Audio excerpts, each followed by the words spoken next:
ভাইরা আমার, রমজান মাস শেষে তিনটি আমল যদি আপনি ধরে রাখতে পারেন, তিনটি কাজ, রমজান চলে গেছে, এই তিনটা কাজ আপনি ছাড়েন নাই, এগুলো যদি আপনি ধরে রাখতে পারেন, ইনশাআল্লাহ আপনার জীবনটা রমজানময় হয়ে যাবে, গোটা বছরটা আপনার জন্য রমজান হয়ে যাবে এবং আপনার রমজানের ইবাদত সাধনা, সিয়াম সাধনা, সমস্ত বন্দেগী এবং ভালো কাজ সার্থক হয়ে যাবে যদি রমজানের তিনটা জিনিসকে আপনি ধরে রাখতে পারেন। কয়টা জিনিস? তিনটা। বলবো সেগুলা। নাম্বার 1, 5 ওয়াক্ত নামাজ। আমাদের অনেক ভাইরা আছি সারা বছর নামাজের ব্যাপারে গাফিলতি, উদাসীনতা করলেও রমজানে কোনো গাফিলতি করি নাই। আলহামদুলিল্লাহ, রমজান মাসটা পুরা মাস নামাজ পড়ার চেষ্টা করছি। অনেকে আছেন না, কিন্তু রমজানের পরে এখন আর নিয়মিত পারতেছেন না। ভাই, আর কিছু না পারেন, বেশি কিছু না পারেন, রমজানে যে 5 ওয়াক্ত নামাজের অভ্যাস করছেন ওই অভ্যাসটা ধরে রাখেন। মরণ পর্যন্ত 5 ওয়াক্ত নামাজে কোনো ছাড়, কম্প্রোমাইজ দিয়েন না, কোনো প্রকার ত্রুটি করিয়েন না। আল্লাহর কসম, ঈমানের পর 5 ওয়াক্ত নামাজের চাইতে গুরুত্বপূর্ণ কোনো আমল আল্লাহর জমিনে, কোরআন এবং হাদিসে আরেকটা নাই। নামাজের চাইতে গুরুত্বপূর্ণ কোনো আমল আছে? ঈমানের পর 5 ওয়াক্ত নামাজের চাইতে গুরুত্বপূর্ণ, ফজিলতপূর্ণ, মর্যাদাপূর্ণ কোনো আমল কোরআন এবং হাদিসে আরেকটা। কিন্তু দুঃখের বিষয়, আমরা অনেক মুসলমান আছি বাংলাদেশে, আমরা নামাজ ঠিকমতো পড়ি না। কেউ 4 ওয়াক্ত পড়ে, ফজর পড়ে না, অথবা পড়লে 7টা বাজে উঠি পড়ে। কেউ শুধু জুমা পড়ে, মাঝে মধ্যে পড়ে টক্কা টক্কা। এরপর তিনি আবার নিজেকে খাঁটি মুসলমান দাবি করেন। আবার মুখে বলেও অনেকে, নামাজ না পড়লে কি হয়েছে? কি আছে? ঈমান আছে। নামাজ না পড়লে কি হয়েছে? কি আছে? ওনার ঈমান আছে। এটারে বলে মামুর ভাইয়ের আবদার। নামাজ পড়বেন না, আবার বলবেন ঈমান সব ঠিকঠাক আছে। এটা হলো মামুর ভাইয়ের আবদারের মতো, মানে বোগাস আবদার, ভিত্তিহীন আবদার। এ আবদার কোরআন সুন্নাহর সম্মত নয়। ওমর ফারুক রাদিয়াল্লাহু তাআলা আনহু বলেছেন, লা হাজ্জা ফিল ইসলাম লিমান তারাকাস সালাহ। যে মুসলমানের সন্তান নামাজ পড়ে না, নামাজ ত্যাগ করে ইচ্ছাকৃত ঠান্ডা মাথায়, ইসলামে তার কোনো হিস্সা নাই, কোনো অংশ নাই, তার ইসলামে কোনো ভাগ নাই, ইসলামে তার কোনো নাম নিশানা নাই, যে নামাজ ইচ্ছাকৃত ত্যাগ করে। অনেক ইমামদের মতে ইচ্ছাকৃত ঠান্ডা মাথায় কেউ নামাজ ত্যাগ করলে সে ইসলাম থেকে খারিজ হয়ে যায়। এত জঘন্য ব্যাপার। অন্য যত আপনি গুনাহ করেন না কেন, গুনাহের কারণে আপনি পাপিষ্ঠ হবেন, অপরাধী হবেন, শাস্তিযোগ্য হবেন, কিন্তু বেঈমান হবেন না। নামাজ এমন একটা আমল, অনেক ইমামদের মতে এই নামাজ ত্যাগ করলে মানুষ বেঈমান হয়ে যায়, কাফের হয়ে যায়। আমাদের বাংলাদেশে মানুষের ঈমান মাশাআল্লাহ এত মজবুত, এটা লোহা দিয়া পিটাইলেও, কামারের লোহা দিয়ে পিটাইলেও আমাদের ঈমান যায় না। নামাজ না পড়তে না পড়তে না পড়তে না পড়তে এমনি কেবল অন্তরে মোহর পড়ে গেছে, এরপরেও সে বড় গলায় দাবি করে নামাজ না পড়লে কি হয়েছে, আমার ঈমান ঠিক আছে। ভাইরা আমার, রমাদানের এই আমলটা, 5 ওয়াক্ত নামাজ সময় মতো, পুরুষরা জামাতের সাথে, মা বোনরা ওয়াক্ত মতো। মা বোনদের একটা সমস্যা হলো, অনেক মা বোনরা জোহরের নামাজটা পড়েন 3টা, 3:30টার দিকে। কেন? দুপুরে ওনারা রান্না বাড়া করেন, রান্না বাড়া করতে গিয়ে ওনারা শরীর ঘামায় টামায় যান, তখন শয়তান এসে মাসালা নিয়ে হাজির হয়। শয়তান ওনার মাথায় একটা মাসালা ঢুকায়। কি মাসালা ঢুকায়? বলে যে, দেখো বোন, তুমি এত কষ্ট করে এতক্ষণ রান্না বাড়া করলা, রান্নাঘরে গেছো, গরমে ঘামায়া স্যাঁতস্যাঁতে হয়ে গেছো, এই শরীর নিয়ে তুমি আল্লাহর সামনে কেমনে দাঁড়াইবা বলো? তো এবার বোন শয়তানরে জিগায় মনে মনে আর কি, তাহলে কি করতে হবে? এবার শয়তান তার মনে মনে বলে দেয় যে, আরে নামাজ তুমি ঠান্ডা মাথায় ফ্রেশ মুডে পড়বা, হাতের কাজ শেষ করে নাও, রান্না বাড়া শেষ করে নাও, সবারে খাবার টাবার দিয়ে নাও, তুমি বাথরুমে যাও, সুন্দর করে গা ডলে গোসল করো, ফ্রেশ হয়ে আসো, এরপরে 3টা, 3:30 আসরের নামাজ সুই সুই হয়ে যাবে, এবার তুমি ফ্রেশ মুডে একটু নামাজ পড়ো। কাজটা কি ভালো হইলো না খারাপ হইলো? দেখতে কিন্তু ভালো মনে হচ্ছে, তাই না? যে উনি ফ্রেশ মুডে নামাজ পড়বে। টাইম যদি পার হয়ে যায় তো এই ফ্রেশ মুডের 2 পয়সার কোনো মূল্য। আল্লাহ বলেছেন, ইন্নাস সালাতা কানাত আলাল মুমিনিনা কিতাবা মাওকুতা। নামাজ ইমানদার জন্য নির্দিষ্ট সময় পড়াটা ফরজ করা হয়েছে। এজন্য মা বোনরা সময় হওয়ার পর দেরি না করে, অনেক মা বোনরা মসজিদে আজানের অপেক্ষা থাকেন, বলে মসজিদে পুরুষরা নামাজ না পড়লে মহিলারা বাসায় নামাজ পড়া যাবে না। না ভাই, পুরুষদের উপর ইসলাম এত ঝুলায় রাখে নাই মা বোনদেরকে। আরে মা বোনদেরকে যে পাওয়ার ইসলাম দিয়েছে, পৃথিবীর নারীবাদীদের 14 গোষ্ঠীর জন্মের বহু আগে ইসলাম নারীদেরকে আকাশে তুলে রেখেছে। এরা এগুলো চিন্তাও করতে পারবে না, এত মর্যাদা দিয়েছে। উমরা যাবেন, পুরুষ হয়েছেন তো জোরে জোরে তলবিয়া পড়া লাগবে, রোজা আছেন আর গায়ে রোজা আছেন, কোনো মাফ নাই, ছাড় নাই। আর মহিলা হলে আস্তে আস্তে পড়বে, রিল্যাক্স মোড, কোনো টেনশন নাই, কি আরাম, চিন্তা করেন। পুরুষ হয়েছেন 5 ওয়াক্ত মসজিদে দৌড়ায় যায়, জামাতের সাথে নামাজ পড়তে হবে। আর জামাতের সাথে নামাজ না পড়ে অবহেলা করে বাসায় নামাজ পড়ছেন তো খবর আছে, আযাব আছে, আপনি ওয়াজিব তরক করেছেন, গুনাহগার। আর মা বোন মসজিদে যাওয়ার ডিউটি নেই, বাসা পড়লেই পুরুষদের সমান সওয়াব পাবে। ভাই একটা একটা করে আমি দেখাই, অন্তত 10-20টা আমল আমি দেখাতে পারবো যে পুরুষদেরকে আল্লাহ এবং তার রাসূল কষ্ট করে করতে বলেছেন। একই কাজ মহিলাদের বিনা কষ্টে আরামসে রিল্যাক্স মোডে করতে বলেছেন, সওয়াব সমান, কোন কোন ক্ষেত্রে আরো বেশি। নবী সাল্লাল্লাহু আলাইহি সাল্লাম বলেছেন ওয়া বুয়ুতুহুন্না খায়রুল লাহুন্না, নবীজির মসজিদে এসে পুরুষরা নামাজ পড়ে যে সওয়াব পাবে, যেই মহিলা নবী সাল্লাল্লাহু আলাইহি সাল্লামের পিছনে নামাজ পড়তে চেয়েছেন তিনি বলেছেন তুমি তোমার বাসায় পড়লে সওয়াব আরো বেশি হবে।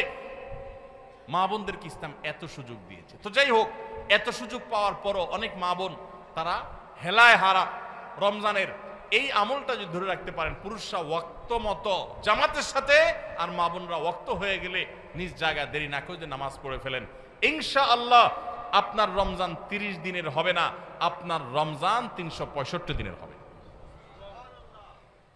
সবাই 5 ওয়াক্ত নামাজ ঠিকমতো পড়বো তো ইনশাআল্লাহ।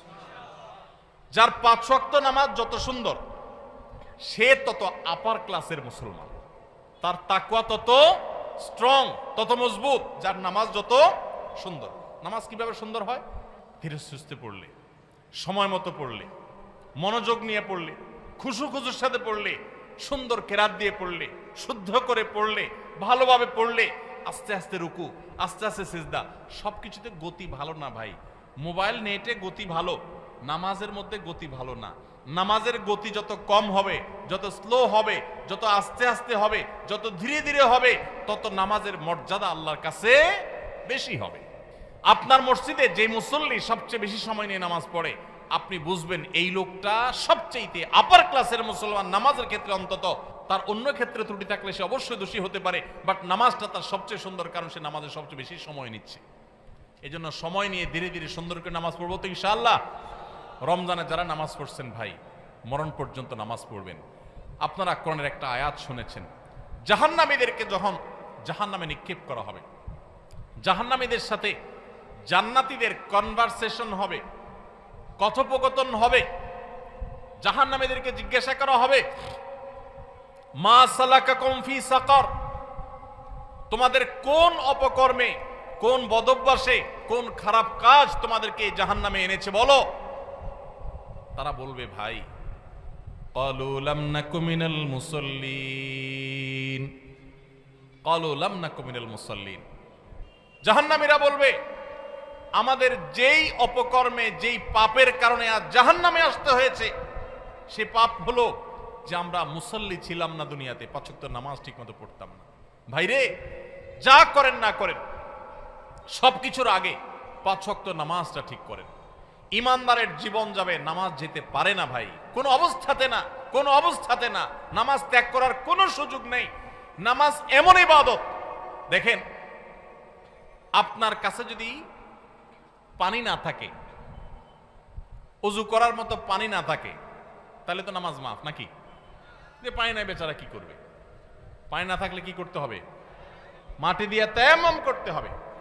আপনার সতর ঢাকতে হয় নামাজের জন্য, পুরুষের নাভি থেকে হাঁটু পর্যন্ত।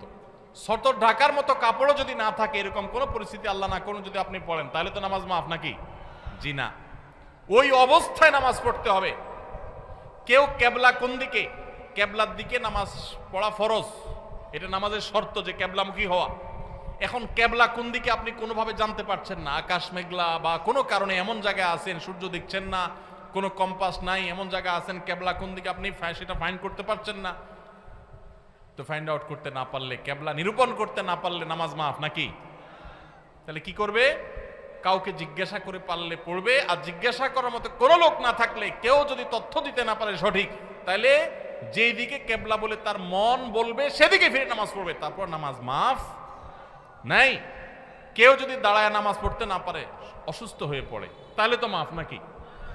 আল্লাহু আকবার। দাঁড়ায় পড়তে পারে না, তাও মাফ নাই। কি করতে হবে? বসেও যদি পড়তে না পারে, হসপিটালে বেডে হাত পা সব ব্যান্ডেজ করা, শোয়া আছে, বসার ক্ষমতা নেই, তাহলে তো মাফ নাকি? আল্লাহু আকবার। ওই অবস্থায়ও নামাজ পড়তে হয়। কিভাবে নামাজ পড়বে সে? ইশারায়, চোখের ইশারা নামাজ পড়বে, মনে মনে নামাজ পড়বে। যতক্ষণ পর্যন্ত তার সেন্স আছে, হুঁশ আছে, নামাজ মাফ নাই। সেন্স চলে গেছে, বেহুশ হয়ে গেছে, 5, 7, 10 দিন বেহুশ সেন্সলেস চলে গেছে, তাহলে ভিন্ন কথা। সেন্স নাই, তার আর নামাজ নাই। কিন্তু যতক্ষণ পর্যন্ত সেন্স আছে, ততক্ষণ পর্যন্ত নামাজ আছে। এই জন্য ভাই, নামাজ ত্যাগ করবেন না। প্রিয় নবী সাল্লাল্লাহু আলাইহি সাল্লাম আপনার আমার প্রাণের নবী। আমরা নবীর ভালোবাসার কথা বলি অনেকে। শুনেন, নবী সাল্লাল্লাহু আলাইহি সাল্লামের নামাজের ব্যাপারে কি সিরিয়াসনেস ছিল জানেন? ওনার জীবনের শেষের দিকে এসে যখন একা একা ওনার রুম থেকে মসজিদে এসে নামাজ পড়ার মতো ক্ষমতা ছিল না। আপনারা যারা মদিনায় গেছেন তারা দেখেছেন, ভিডিওতে অনেকে দেখেছেন, তার যে মিম্বর, সেখান থেকে তার যে কবরটা, এই কবরটাই ছিল তার থাকার কক্ষ। এই দুইটার মধ্যে দূরত্ব কিন্তু সামান্য কয়েক হাত, সামান্য কয়েক হাত। আমাদের যে স্টেজটা আছে, স্টেজের 2 গুণ বা 3 গুণ হবে বড় জোর, এতটুকু জায়গা। এই বাঁশের ঘেরাওটার এক মাথা থেকে আরেক মাথা, এত বড় হবে না, এর অর্ধেক হবে। এইটুকু জায়গা হেঁটে আসার মতো শরীরে ক্ষমতা নাই। তখন পর্যন্ত প্রিয় নবী সাল্লাল্লাহু আলাইহি সাল্লাম তার এক হাত আলী রাদিয়াল্লাহু তাআলা আনহুর কাঁধে, আরেক হাত আব্বাস রাদিয়াল্লাহু তাআলা আনহুর কাঁধে দিয়ে, 2 সাহাবীর কাঁধে 2টা হাত দিয়ে পুরা শরীরের ভার তাদের উপরে ছেড়ে দিয়ে 2টা পাও মোবারক মাটিতে রেখে দাঁড়াবেন, সেই শক্তি ছিল না মৃত্যুর আগ মুহূর্তে। পাগুলোকে মাটির সাথে টানতে টানতে রুম থেকে মিম্বার পর্যন্ত এসেছেন এবং নামাজ পড়াবেন ইমামতি করে, সেই শক্তি নাই। আবু বকরকে নির্দেশ করেছেন, আপনি নামাজ পড়ান, আমি নামাজের ইমামতি করার শক্তি নাই। ভাইরা আমার, এরকম কঠিন সময় পর্যন্ত প্রিয় নবী সাল্লাল্লাহু আলাইহি ওয়াসাল্লাম নামাজ ত্যাগ করা তো দূরের কথা, জামাত পর্যন্ত ত্যাগ করেন নাই। ওমর রাদিয়াল্লাহু তাআলার কথা আপনারা শুনেছেন, ফজরের নামাজের ইমামতি করতেছিলেন। ওই সময় ফিরোজ আল-লুলু নামে একজন অগ্নি পূজক, ইসলামের দুশমন, খঞ্জর লুকিয়ে এনেছিল কাপড়ের মধ্যে। যখন তিনি নামাজের মধ্যে আসেন, এমন একটা পজিশনে আসেন যে তিনি নামাজের গভীরে প্রবেশ করে গেছেন, তখন খঞ্জর আঘাত করেছে তার খঞ্জর দিয়ে তার পেটে। সাথে সাথে নাড়ি বুড়ি বের হয়ে এসেছে, রক্তে সব ভেসে গেছে, উনি পড়ে গেলেন নামাজের মধ্যে। কিন্তু সবাই ধরাধরি করে তাকে নিয়ে যাওয়া হলো, নিয়ে গেলেন। তিনি সেন্সলেস হয়ে যাচ্ছেন, রক্ত শূন্য হয়ে, মৃত্যু ঠিক আগ মুহূর্তে, এর কিছুক্ষণ পরেই মারা গেছে। ওই সময় হঠাৎ করে তার যখন সেন্স আসছে, একটু মাথাটা উঁচু করার পর তার পরিবারের সদস্যরা দৌড়ে আসছে যে এত রক্ত ক্ষরণ হয়েছে, বোধহয় পানি টানি পান করার জন্য বলবে, শেষ মুহূর্তে মানুষ পানি খেতে চায় মরার আগ দিয়ে বা কিছু। যখন তারা দৌড়ে আসছে, উনি তাদেরকে বলতেছেন, নামাজের মধ্যে যে আমার দুর্ঘটনা হলো, মানুষদের নামাজের কি হলো, জামাতের ব্যবস্থা হলো কিনা, নামাজের কি হলো সেই চিন্তা করছেন ওই মৃত্যুর মুহূর্তে পর্যন্ত। ভাইরে, মুসলমানের সন্তান নামাজ ত্যাগ করার কোনো সুযোগ নাই, সে নিজেকে মুসলমান দাবি করতে পারে না। ইমাম আবু হানিফা রাহমাতুল্লাহ আলাইহির মত যে যদি কেউ নামাজ ত্যাগ করে এবং তার মধ্যে অপরাধ বোধ থাকে যে আমি অন্যায়কারী, উচিত না আমার কাজটা করা, আমি শুরু করব ইনশাআল্লাহ, আল্লাহ আমায় মাফ করুন, এরকম বোধ যদি কারোর মধ্যে থাকে, সে কাফের হবে না, কিন্তু নামাজ ত্যাগ করা ঠিক। নবী সাল্লাল্লাহু আলাইহি ওয়াসাল্লাম বলেছেন, আল-আহাদুল্লাযী বাইনানা ওয়া বাইনাহুম তারকুস সালাহ, একজন অমুসলমানের সাথে আমাদের পার্থক্যের জায়গাটা হলো নামাজ ত্যাগ। এজন্য ভাই নামাজ পড়বো তো ইনশাআল্লাহ। রমজান মাসের এই একটা জিনিস যদি আপনি সারা বছর ধরে রাখতে পারেন, নামাজটা সুন্দর করে 5 ওয়াক্ত সময় মতো ঠিকঠাক মতো পড়েন, আপনার গোটা জীবনটা রমজান হয়ে যাবে ইনশাআল্লাহ। দ্বিতীয় যে আমলটা কথা বলছি রমজান করে ধরে রাখার জন্য, সেটা হলো ভাই কোরআনে কারীমের তিলাওয়াত। আমরা অনেকে আলহামদুলিল্লাহ তারাবিতে খতম শুনছি, তাই না? অনেকে মাশাআল্লাহ একটু কোরআন তেলাওয়াত করার চেষ্টা করছি। যারা পারি না পড়তে, তারা পড়া শুরু করে দেন। আমরা সুন্নাহ ফাউন্ডেশন থেকে আপনাদের সর্বস্তরের সাধারণ মানুষের কোরআন শেখার সুবিধার্থে আমরা একটা কোর্স রেডি করছি। এটা প্রায় 80% কাজ ইতিমধ্যে সম্পন্ন হয়ে গেছে আলহামদুলিল্লাহ। এটা 20% কাজ বাকি আছে। আশা করছি খুব শীঘ্রই সেটা শেষ হয়ে যাবে। হয়ে গেলে এটা আমরা সবার জন্য ওপেন করে দেব। অনলাইনে আপনি নিজে নিজে কোরআন শিখতে পারবেন। তারপর আপনার এলাকার ইমাম মুয়াজ্জিনদের সহযোগিতা নিতে পারলে, ইমাম সাহেবদের সহায়তা নিতে পারলে আপনার জন্য আরো বেশি ভালো হবে। তো আপনারা যারা কোরআন পড়তে পারেন তারা কোরআন শিখে ফেলবেন, আর যারা পারেন তারা নিয়মিত পড়বেন। প্রতিদিন 10 লাইন 20 লাইন শোয়ার আগে বা যে কোনো একটা টাইম ফিক্স করবেন, এটা আমি কোরআন পড়া ছাড়া আমি ঘুমাবো। চেষ্টা করা যাবে ইনশাআল্লাহ। রমজানের কোরআন তেলাওয়াতের আমলটা সারা বছর একটু হলেও ধরে রাখেন, আপনার জীবনটা বদলে যাবে। আপনি আমল করবেন, দেখবেন। নাম্বার 3 নম্বর আমল হলো রমজান মাসটা মূলত গুনাহ ত্যাগের মহড়ার মাস, গুনাহ ত্যাগের প্রশিক্ষণ নেওয়ার মাস। আল্লাহ বলেছেন কুতিবা আলাইকুমুস সিয়ামু কামা কুতিবা আলাল্লাযিনা মিন ক্বাবলিকুম লাআল্লাকুম তাত্তাকুন। তোমাদের উপরে সিয়াম ফরজ করা হয়েছে, তোমাদের পূর্বপুরুষদের উপর যেমন ফরজ করা হয়েছিল। কেন? যেন আশা করা যায় তোমরা মুত্তাকি হতে পারো। মুত্তাকি মানে কি? গুনাহ ছাড়া শেখা। পৃথিবীতে যত অপরাধ হয়, দুনিয়াতে যত পাপের কাজ হয়, এই সমস্ত অপরাধ, সমস্ত পাপের কাজ সাধারণত 2 কারণে হয়। এক হলো পুণ্যবৃত্তির কারণে হয়, আর হলো যৌন বৃত্তির কারণে হয়। মানুষ পেটের তাড়নায়, যৌন তাড়নায় বেশিরভাগ ক্ষেত্রে খুন খারাপি, অপরাধী রাজধানী, নানা রকমের অনাচার অন্যায় করে। রমজান মাসে যে আমরা রোজা রাখি, একটু চিন্তা করে দেখেন, এত কাজ থাকতে আল্লাহ তাআলা কেন বললেন পানাহার করা যাবে না, যৌনাচার করা যাবে না? এটা তো আল্লাহ বলেন নাই যে রমজান মাসে রোজা হলেও দিনে ঘুমানো যাবে না। ঘুমের রোজা হতে পারতো না যে ঠিক আছে সুবহ সাদেক ফজর আযান থেকে নিয়ে মাগরিব পর্যন্ত ঘুমানো যাবে না, এটাই রোজা হতে পারতো না? সেটা না হয়ে আল্লাহ বললেন কি কি বিধান দিলেন? যে সুবহ সাদেক থেকে নিয়ে সূর্য ডোবা পর্যন্ত 2টা কাজ করা যাবে না। কয়টা কাজ? একটা হলো পানাহার করা যাবে না, খাওয়া পান করা যাবে না, আরেকটা হলো যৌনাচার করা যাবে না। কেন ভাই? এর কারণ হলো এই 2টা জিনিসকে যদি মানুষ কন্ট্রোল করা শিখে, এই 2টা জিনিসকে মানুষ যদি নিয়ন্ত্রণ করা শিখে, মানুষ কেমনি নির্দিষ্ট হবে? সমাজে কোনো অন্যায় থাকবে না, কোনো অপরাধ থাকবে না, অপরাধ প্রবণতা থাকবে না। আমরা যতটা অপরাধ করি মুসলমান নামধারী হওয়া সত্ত্বেও, ততটা আমাদের মধ্যে এই 2টাকে আমাদের কন্ট্রোল করার ক্ষমতা না থাকার কারণে যত ঘুষ, যত সুদ, যত দুর্নীতি, যত অনাচার, যত আর্থিক অনিয়ম, যত অপরাধ, আর্থিক অপরাধ হয়ে থাকে, এই সবগুলো হয়ে থাকে দুর্নীতির কারণে। মানুষের ক্ষুধা, মানুষের টাকা, লোভ, মোহ, এগুলোর কারণে। আমাদেরকে ইসলাম রোজার মাধ্যমে সেটাকে কন্ট্রোল করা শিখাইছে যে বান্দা, তোমার পেটে ক্ষুধা আছে, তোমার সামনে খাবার আছে, তোমার পেটে, তোমার গলায় পিপাসা লেগেছে, তোমার সামনে পানি আছে, কেউ দেখছে না, বদ্ধ রুমে আছো, সিসি ক্যামেরাও নাই, তুমি একা একা রুমে আছো, চুপচাপে খেয়ে নিতে পারো, পানি পান করলে করতে পারো, কিন্তু আপনি করছেন না। এই যে আমার সামনে সুযোগ আছে কিন্তু আমি খাচ্ছি না, কেন? আল্লাহ নিষেধ করেছে। ঠিক একই ভাবে আমার সামনে ঘুষ নেওয়ার সুযোগ আসবে, সুদ নেওয়ার সুযোগ আসবে, দুর্নীতি করার সুযোগ আসবে, চাঁদাবাজি করার সুযোগ আসবে, মাস্তানি করার সুযোগ আসবে, আর্থিক অনিয়মের সুযোগ আসবে, রাষ্ট্রীয় সম্পদ আত্মসাতের সুযোগ আসবে, রিলিফের টাকা মারার সুযোগ আসবে, অন্যায় করার সুযোগ আসবে, 2 নম্বর পথে কামাই সুযোগ আসবে, কিন্তু আমি করবো না। কেন? আমার আল্লাহ নিষেধ করেছে। যে আল্লাহর ভয়ে রোজা রেখে আমি খাই নাই, যে আল্লাহর ভয়ে রোজা রেখে আমি পান করি নাই, যে আল্লাহর ভয়ে আমার পিপাসা ছিল, ক্ষুধা ছিল, খাবারও ছিল, কিন্তু আমি সেগুলো ধরি নাই, সেই আল্লাহর ভয়ে আমি সারা বছর যদি দুর্নীতি ছেড়ে দিই, তাহলে সমাজটা ফেরেশতা হয়ে যাবে না? ঠিক একই ভাবে যৌন বৃত্তির কারণে, যৌন তাড়না আকাঙ্ক্ষার কারণে, এটা নিয়ন্ত্রণহীন হওয়ার কারণে মানুষ খুন খারাপি, মাদক, নানা রকমের অপরাধের সাথে মানুষ জড়িয়ে পড়ে। ইসলাম বলেছে আমাদের রোজার মাধ্যমে সেটাকে কন্ট্রোল করা শিখতে। দেখুন, গোটা পৃথিবী, ভোগবাদী দুনিয়া, আজকের এই পৃথিবী আপনাকে শুধু ভোগের কথা বলবে। যত বিজ্ঞাপনী বিলবোর্ড দেখবেন, যত প্রচার পত্র দেখবেন, যত বিজ্ঞাপনী ভিডিও দেখবেন, যত অ্যাডভার্টাইজমেন্ট দেখবেন, সবগুলো দেখবেন ভোগ, ভোগ এবং ভোগ। এই যে পয়লা বৈশাখ গেল, শুধু ভোগ, আর কিচ্ছু নাই। খাও দাও, ফুর্তি করো, জামা কাপড় পরো, বাস শেষ। ঈদ আপনাকে বলেছে ভোগ করো, কিন্তু তার আগে ত্যাগ করো। ফিতরা দিয়ে গরিবের মুখে হাসি ফুটাও, এরপর তুমি হাসো। কোরবানির গোশত থেকে নিজে খাও, ওয়া তা'মুল বাইসাল ফকির, গরিবকে খাওয়াও। ইসলামের উৎসবে ভোগও আছে, ত্যাগও আছে, কিন্তু এই সমস্ত বর্ষবরণ টরণ, এই সমস্ত অনুষ্ঠানে শুধু ভোগ আছে, এগুলোতে কোনো ত্যাগের শিক্ষা নাই।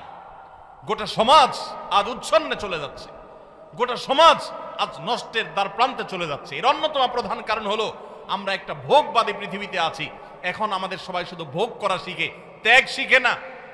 এখন সেই যুবক সমাজে পাওয়া যায় না যেই যুবক সে তার সিটটা একজন বয়োজ্যেষ্ঠ মানুষের জন্য স্যাক্রিফাইস করে পাবলিক পরিবহনে উঠে।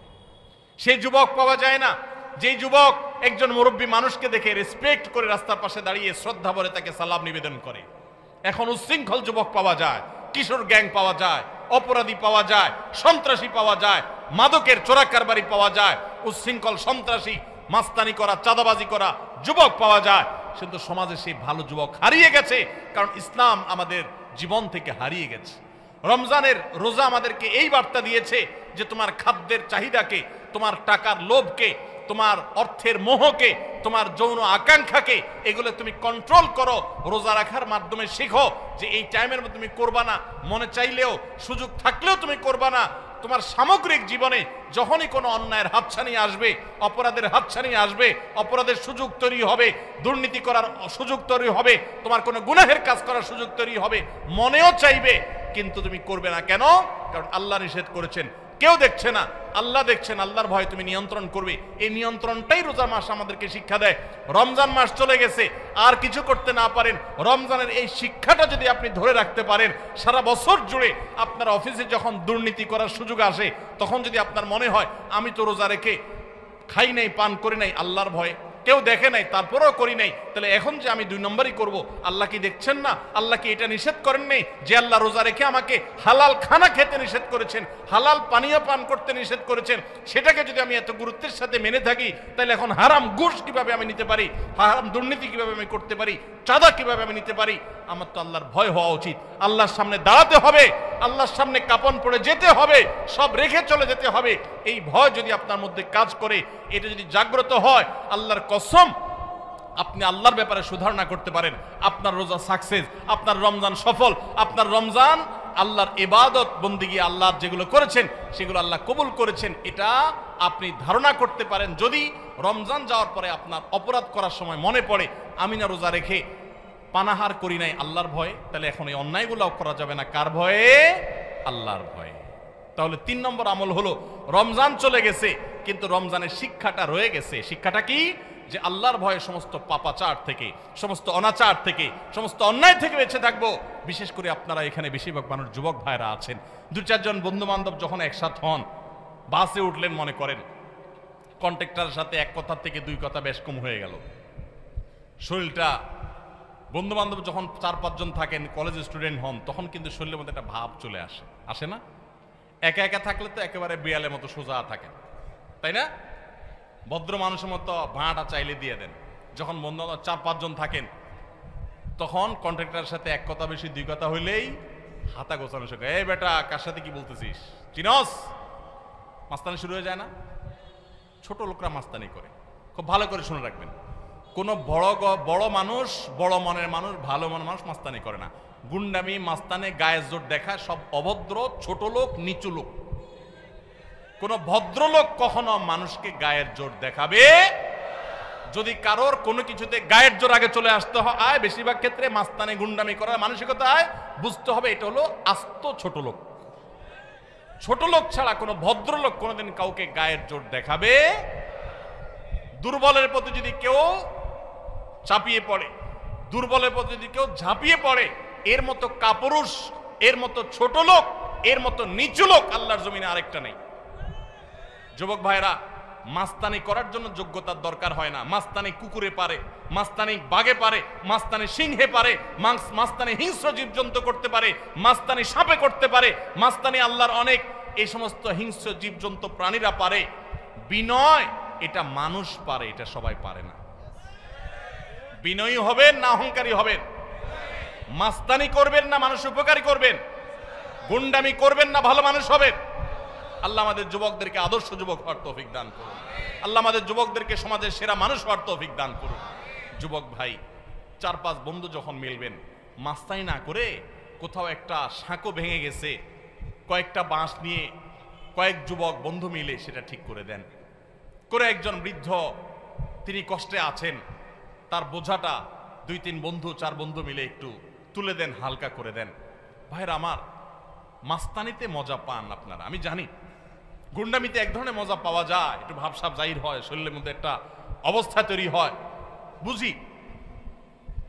কিন্তু ভাই, কখনো কি আপনি একটু বিনয়ী হয়ে দেখেছেন? আপনি কখনো বিনয়ী হয়ে দেখেছেন? সালহাতু সাঙ্গবুদি দিল খারাস আজমুদে এক জামানা খাকে বাস। বহু বছর তো পাথর হয়েছিলেন, গুন্ডামি মাস্তানি বহু করেছেন, গায়ের জোর বহু দেখিয়েছেন। প্লিজ পরীক্ষা করে হলেও কিছু কালের জন্য একটু মাটি হয়ে দেখেন। আল্লাহর কসম, গুন্ডামি করে যে মানসিক শান্তি পান, আপনি মাটি হয়ে বিনয়ী হয়ে মানুষের উপকারী হতে পারলে তার চেয়ে বেশি শান্তি পাবেন। মানসিক শান্তি, সুখ পাবেন, সুখ, ভালো লাগে, কাজ করবে। সবাই বিনয়ী হবে তো ইনশাআল্লাহ। চায়ের দোকানে যুবক যদি একা একা বসে, তো মেসিয়ার টি বয়, চায়ের দোকানের কর্মচারী ওই লোকটাকে ভদ্রলোকের মতো বলে, ভাই একটা চা হবে, বা চাচা একটা চা দিবেন। আর বন্ধু বান্ধব যখন 4-5 জন থাকে, আড্ডা ফাড্ডা মারে, শরীরে একটু ভাবসাব আসে, তখন আপনার একবারে বেশি 2বার বলা লাগে, তো দেখান যায় টোন চেঞ্জ হয়ে যায়। এই তোমার কাছে চা চাইছিলাম না, কানে শোনো না, মানুষ মনে হয় না নাকি? থাপ্পড় শুরু টেবিলে মনে। ছোট লোক। কি লোক? ছোট লোক। ভালো করে বলেন, কি লোক? গুন্ডামি করে কি লোকে? মাস্তানি করে কারা? গায়ের জোর দেখায় কারা? কোন ভদ্রলোক এগুলো করে? ভদ্রলোক হবেন না, ছোট লোক হবেন। মানুষের মধ্যে পশুত্ব আছে, পশুত্ব। রমজান মাসে আমাদের এই পশুত্বকে নিয়ন্ত্রণ করতে শেখায়। নিয়ন্ত্রণ, খাইতে চায়, খায়, খানাও আছে কিন্তু খাওয়া যাবে না। এই যে পশুত্ব, কন্ট্রোলের জন্য শিখাচ্ছে। আমার চাইলেই সবকিছু করব না, আমি নিষেধ সেটা আমি করব না। এই জন্য পশুত্ব কন্ট্রোল যদি করতে পারেন, রমজান চলে গেছে কিন্তু রমজানের শিক্ষাটা যদি আপনার মাথায় চলে আসে, আপনি একটা অন্যায় কাজ যদি ছাড়তে পারেন রমজানের শিক্ষা থেকে শিক্ষা অর্জন করে, তাহলে ইনশাআল্লাহ রমজান আপনার সার্থক। তাহলে 3টা আমল বলছিলাম ভাই, ধরে রাখেন। নাম্বার 1, রমজান মাস চলে গেছে, 5 ওয়াক্ত নামাজ ছাড়বেন না ভাই, কখনো না। জীবন চলে যাবে, নামাজ ছাড়বেন না, চেষ্টা করা যাবে না ইনশাআল্লাহ। 2 নম্বর হলো রমজান চলে গেছে, রমজানে কোরআন তেলাওয়াতটা ধরে রাখবেন, হোক সেটা পরিমাণে অল্প অল্প করে পড়া। আর 3 নম্বর হলো যে রমজান মাস চলে গেছে, রমজানের সবচেয়ে বড় এবং প্রধান শিক্ষা হলো সকল গুনাহ পাপের কাজ ছাড়া সকল অন্যায়, সকল পাপাচার ছেড়ে দিবেন। রমজানের শিক্ষা এটা। ওইটা যদি আপনি একটু ধরে রাখার চেষ্টা করেন, সব ছাড়তে না পারেন, কিছু কিছু গুনাহ যদি ছাড়তে পারেন, কিছু কিছু বদভ্যাস যদি ছাড়তে পারেন, ইনশাআল্লাহ আপনার রমজান শুধু 1 মাসের হবে না, আপনার 12 মাস রমজান হয়ে যাবে, আপনার জীবনটা রমজানময় হয়ে যাবে। চেষ্টা করা যাবে না ইনশাআল্লাহ। ও আরশে আজিমের মালিক, আপনি আমাদের সবাইকে তৌফিক দান করেন, আমাদের সবাইকে মুত্তাকি বানায় দেন, মুত্তাকিদের ইমাম বানায় দেন, মুখলেস নিষ্ঠাবান মানুষ বানায় দেন, নামাজ কায়েমকারী বানায় দেন, সুন্দরভাবে সালাত আদায়কারী বানায় দেন, আল্লাহ কোরআন তেলাওয়াতকারী বানিয়ে দেন, আমাদের অন্তরগুলোকে বিগলিত করে দেন, আমাদেরকে ভালো মানুষ বানায় দেন, ভালো মুসলমান বানায় দেন, নেককার বানায় দেন, মুত্তাকি বানায় দেন, গুনাহ বর্জনকারী বানায় দেন। আল্লাহ, গুনাহ করার স্বাদ আমরা পেয়েছি, আমাদেরকে গুনাহ ছাড়ার স্বাদটা আস্বাদন করার তৌফিক দান করেন। সবাই চেষ্টা করবো না ইনশাআল্লাহ? আল্লাহ আমাদের সবাইকে তৌফিক দান করুন।